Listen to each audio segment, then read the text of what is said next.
Who in Russia, well, who are they targeting? Who are the names? Give us a bit of a flavour. Well, it's like you say, it's people that they feel have criticized Russia in the wake of Russia's annexation of Crimea last year and its continued involvement in eastern Ukraine. One of the most prominent names on the list is Nick Clegg there in the UK. And as you know, last year Nick Clegg said that Russia should be stripped of the 2018 FIFA, the World Cup that they had won.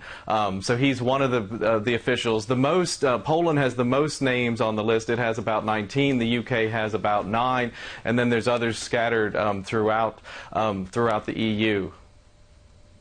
Now, what has the reaction been to this list? As you say, I mean, Nick Clegg made it onto it because he's criticised a World Cup decision. Give us a sense of the reaction so far.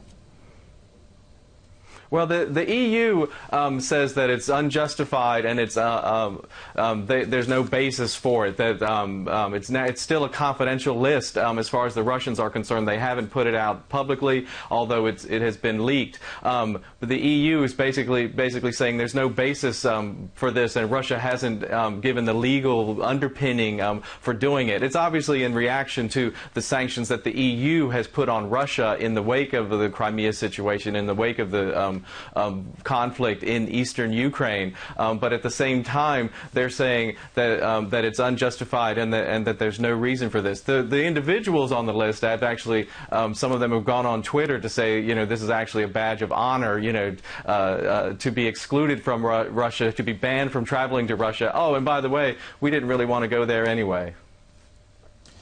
And what, if at all, does this mean about the sanctions between the EU and Russia? Does it heighten the issue? Does it sort of raise the red flags?